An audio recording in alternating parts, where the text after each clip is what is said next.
Do your feet, ankles, or knees hurt? And no matter what you do, the pain just won't go away? Hi, I'm Sean Daniel, and I want to share with you the simple and logical truths I've learned, which are helping me get rid of the nagging aches and pains I had for so long. See, for over 6 years, my feet, ankles, and knees would continually hurt.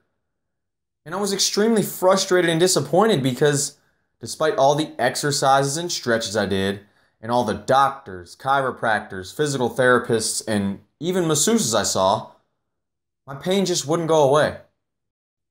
But once I learned the simple and logical truths about building a strong foundation, my life and body began to transform.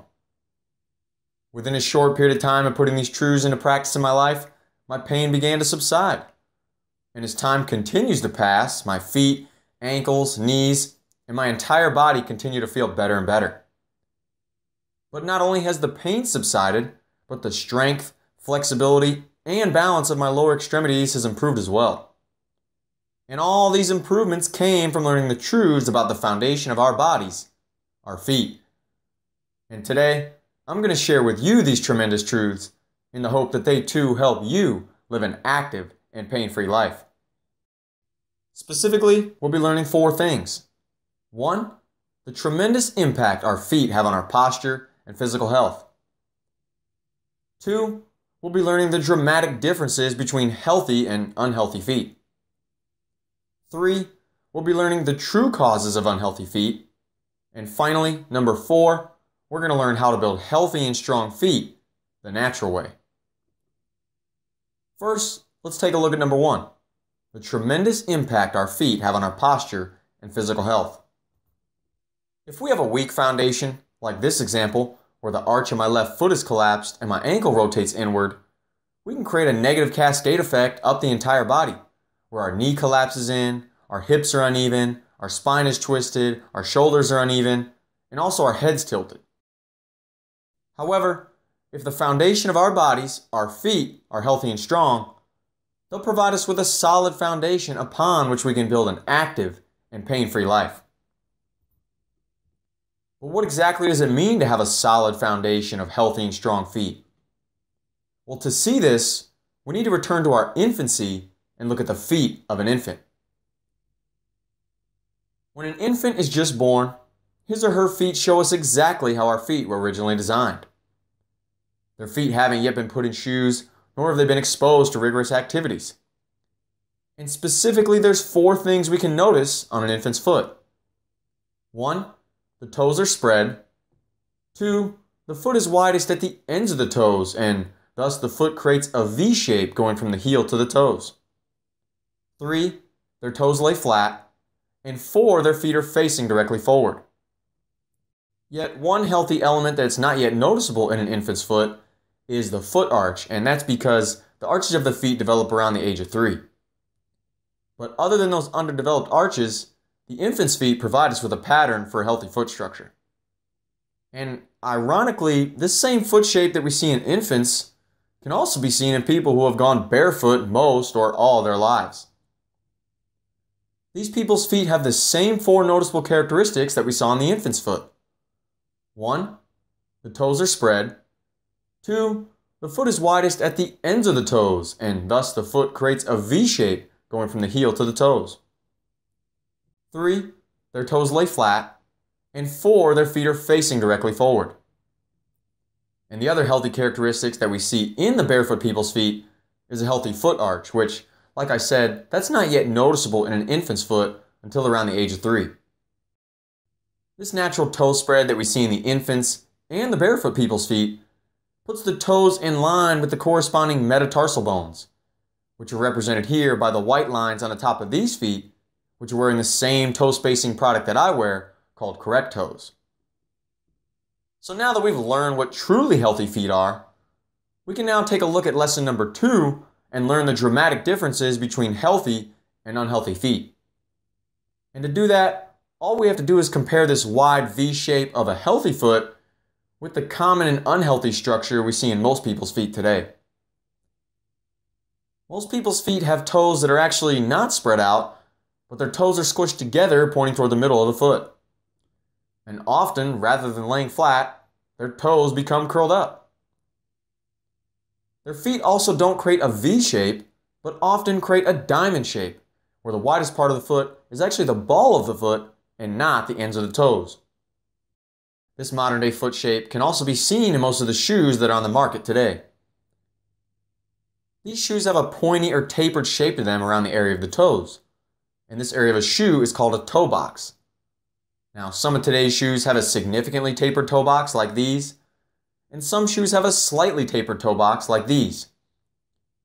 But either way, this tapered aesthetic design, it's not congruent with the V shape that we saw in the infants and the barefoot people's feet. And after wearing shoes with any type of tapered toe box for many years, our feet can be changed from their naturally wide V shape to this unnatural and unhealthy tapered or diamond shape. When I first saw this contrast between the shape of the barefoot people's feet and the shape of most people's feet today, including my own, it really got me intrigued and thinking. But I still didn't really think it mattered if my toes were spread, instead of them being straight and touching each other, or if they were drastically pointed inward towards the middle of my foot. Thankfully, as I continued my study of the feet, a great example was illustrated to me which enlightened me to the simple and yet logical importance of spread toes to healthy and strong feet. And this example can be seen in people who perform handstands. When people perform handstands, their hands are the only thing that's in contact with the ground. And the fingers on their hands are not straight and touching each other, nor are they in a mitt-like shape where the only finger that's spread is the thumb. Instead, their fingers are spread out and not touching each other. This allows the person more surface area on which to balance themselves than if their fingers were all squished together and touching. Spreading their fingers gives them a strong foundation upon which to stand. It also allows the rest of their body not to have to overstrain as they try to stay upright. This inevitably takes excess pressure and tension off of their hands, wrist, elbow, shoulders, back, and all the muscles, tendons, and ligaments within the body. If people who perform handstands have their fingers spread out as they walk on their hands, why wouldn't we have our toes spread out as we walk on our feet? Spreading our toes gives us more surface area on which to balance than if our toes were all squished together and touching. Doing this gives us a strong foundation upon which to stand, and it also allows the rest of our body not to have to overstrain as we try to stay upright. This inevitably takes excess pressure and tension off of our feet, ankles, knees, hips, back, shoulders, neck, and all the muscles, tendons, and ligaments within the body. Hence why I previously mentioned that our foundation, our feet, have such an enormous impact on our posture and overall health. Now that we've looked at lesson number 1, the tremendous impact our feet have on our posture and physical health, and lesson number 2, the dramatic differences between healthy and unhealthy feet, let's dive into lesson number 3 and learn the true causes of unhealthy feet. First, we're going to look at the curled up toes that we saw before, which are better known as hammer toes. Hammer toes are a characteristic of an unhealthy foot where the knuckles of the toes are angled upward, with the toes being drawn in backward towards the balls of the feet.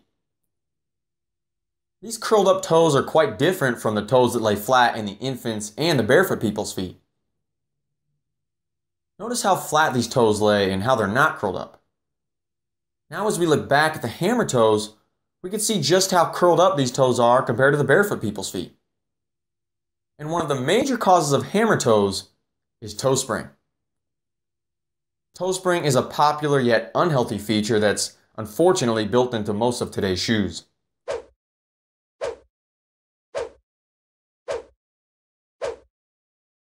It's when the top area of the bottom part of the shoe or the outsole of the shoe doesn't lay flat from heel to toe, but instead this area of the shoe is angled upward away from the ground at the toe box area. And wearing shoes with toe spring causes our toes to be in an unnatural position, where our toes don't lay flat, but instead they're angled upward. Over time, this causes the muscles on the top of the feet to become overly tight. It also causes the arch of the foot to become overly stretched. Therefore, the overly tight muscles on the top of the feet will pull the knuckles of the toes upward and will draw the toes back toward the balls of the feet, thus resulting in hammer toes. Another cause of common foot and ankle problems is overly tight calf muscles and Achilles tendons. Overly tight calf muscles and Achilles tendons can limit our range of motion and not allow us to perform certain exercises with proper form, like the squat, deadlift, and many others. And this tightness many times is truly caused by wearing footwear with heel elevation or heel drop. Heel drop means there's a drop in the height of the bottom of the shoe or the outsole of the shoe as you go from the heel to the toe. This unhealthy design aspect puts our calves and Achilles tendons in a shortened and flexed position. And after wearing footwear with heel elevation for many years, tight and shortened calf muscles and Achilles tendons will most likely occur. But if we want to get rid of that tightness and increase our flexibility, it really doesn't matter how many stretches we do if we don't address the true cause of our tightness, which many times is our heel elevated shoes. And these heel elevated shoes don't just affect our calves and Achilles, but they affect our entire body. Instead of having our feet lay flat on the ground where we can stand upright with great posture, like the woman on the left, these heel elevated shoes, which we can see with the woman on the right, cause a chain reaction of bad posture up the entire body. This chain reaction occurs because our bodies will try to stay upright and compensate for the forward angle which the heel elevated shoes are putting our bodies in. And this forward angle is represented by the faded shadow of the woman on the right. Another common foot issue that occurs is pain in the arch of the foot and collapsed arches. These issues are caused many times by actually wearing shoes that have arch support in them. That's because the arches in our feet, they're designed to work, flex, and create support for our feet and our bodies all on their own. But when we're wearing footwear with arch supports, our arch doesn't need to work or flex to keep its arch shape and thus support our bodies. And as a result of our arches not working as they're designed, they can become weak and they can ache. And when those weak arches are put under any kind of workload, without the artificial arch support that they're used to, those arches can be in pain. But not only can they be in pain, but when our arches are weak, they don't have the strength to keep our feet pointed directly forward. And as a result, our feet can angle outward when we're standing and walking. These outwardly angled feet, or duck feet as they're called, they're just like all other foot problems, in that they have a negative impact on our bodies. And if we exercise and live our lives with these outwardly angled feet, it can result in injuries, aches, and pain, which none of us want to experience. Now that we've learned about some foot problems and the true causes of these foot problems, what do we do to reverse these unhealthy effects so we can build healthy and strong feet the natural way? What can we do to build that strong foundation that'll allow us to live an active and pain-free life? One way we can start to do that is by wearing Correct Toes. Correct Toes is a silicone toe spacing product that realigns our toes to their natural position so they're in line with their corresponding metatarsal bones. Wearing Correct Toes gives our feet the natural V shape that we saw in the infants and the barefoot people's feet, where the widest part of the foot is not the ball of the foot, but it's the ends of the toes. And for Correct Toes to have the greatest and most efficient impact on our feet structure, we wear them during all weight-bearing activities. In order to do that, we must find a shoe that fits our feet when we're wearing our Correct Toes. And in order to do that, we don't just go try on a shoe and see if it fits good and see if it's comfortable, but instead, we complete the liner test. The liner test is when we pull the insole or the liner out of the shoe, then put the liner on the ground and stand on the liner while we're wearing our Correct Toes. And this can be done with or without toe socks, which is represented here by the very popular Injinji toe socks, which I wear and highly recommend. And just an extra note, the best time to complete this liner test is actually in the afternoon or the evening, since that's when our feet are at their widest, because feet tend to swell over the course of a day. But if we complete this liner test in the afternoon or the evening, and our foot fits inside the liner, as well as there being about a thumb's width of space between the ends of our toes and the end of the liner then the shoe is wide enough for our foot. But if our foot doesn't fit inside the liner, then the shoe is not wide enough. And we could wear this not wide enough shoe all day and it might look good and be comfortable, but it won't be giving our feet the space they need. If the liner or the insole won't come out of the shoe, you can get a decent feedback about if the shoe is wide enough by turning the shoe over and standing on the bottom of the shoe. If you have exceptionally wide feet like I do, and no matter what shoe you try, your feet just slightly go over the liner, and I mean slightly, not drastically, you can do what I had to do and try on the shoes without the liner in them and see if that little extra room is created for your feet and for your toes to fully spread with correct toes. We can do this many times because removing that small liner, which is only a few millimeters thick, creates that little extra space that our feet and our toes need to fully spread with correct toes. But besides our new foot healthy shoe being wide enough for our foot, there's other aspects our shoes must have if they're to be considered a truly foot healthy shoe. Number one, as we already learned, our shoe must fit our feet when we're wearing our correct toes. Number two, our shoes must have zero drop or no heel elevation. 3, they must have no toe spring. 4, the shoes must be widest at the ends of the toes and not the ball of the foot.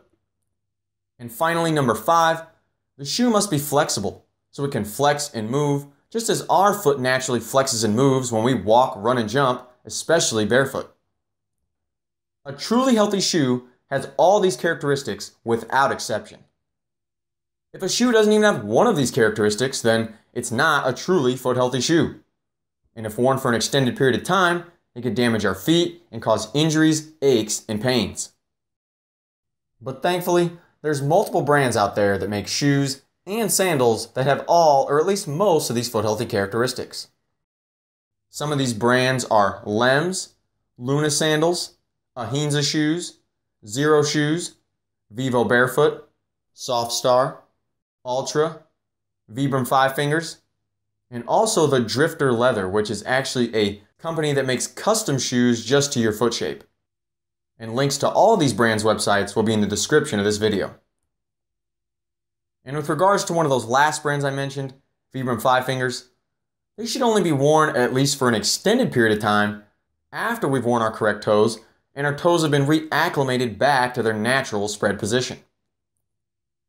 And a note on Lems, especially the model, the Primal 2, which I wear, their shoes have a slight toe spring in them, but since the outsole and the entire shoe is extremely light and flexible, any of that slight toe spring that's present just gets depressed when you're standing and walking in the shoe, especially after you've broken it in for some time, so no need to worry about that. Also for Ultras, most of their shoes have a stiffer or more cushioned outsole, or bottom of the shoe, and they have a slight toe spring. Now you might be thinking, Sean, you just told me that if a shoe doesn't have all these foot healthy characteristics, it could damage my feet. Well, since Ultras are relatively wide at the ends of the toes, and they have zero drop or no heel elevation, we can use them as a transitional shoe to gradually get used to some of these foot healthy characteristics. That's because their cushioned outsole won't overwhelm our feet with the maximum stimulus that comes from wearing the extremely minimal shoes offered by the other brands. But how do you know whether or not you need a transitional shoe like Ultras? That's a good question. And to find the answer, all you have to do is analyze how you feel when you're barefoot. If you spend time walking around barefoot and your feet just feel more comfortable and better than when you're wearing your shoes, then you don't need a transitional shoe like Ultras. But if you spend time walking around barefoot and your feet are aching and you just feel more comfortable with the support of your shoes, then a transitional shoe like Ultras is a good choice for you. Now once we decide we want to stop wearing traditional shoes and transition to foot healthy footwear, whether that be by transitioning with Ultras or by jumping straight into the minimal type of footwear, we have to gradually transition. That's because our feet have most likely been in extremely cushioned shoes that are really stiff, have narrow toe boxes, and have heel elevation. And we're just not used to this new feeling and workload that comes with wearing foot healthy footwear. That's why I even brought up the option of transitioning with Ultras. Yet, based on our financial situation, we might not be able to go purchase correct toes, toe socks, and foot healthy footwear all at once. If so, we can just start by purchasing correct toes and wearing them barefoot around the house. Or we can wear them inside a sock around the house, or while wearing them with toe socks around the house.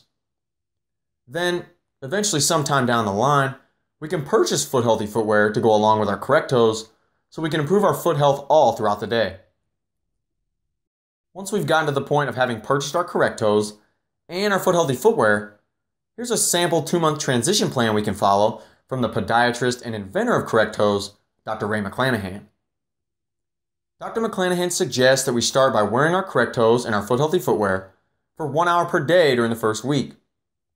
Then after completing each week, we increase the time we wear our correct toes and our foot healthy footwear for 1 hour per day until we've completed the 2-month plan. Now this plan is a good suggestion for most people, but you can adjust this plan and the time you wear your correct toes and your foot healthy footwear just based on your needs. But the key is to listen to your body and your feet, and just remember to go slow and gradually transition because your feet have most likely been in unhealthy footwear for many years. The last thing you want to do is injure yourself, so just remember to be patient and take your time so you can allow your feet and your entire body to gradually acclimate to this brand new stimulus.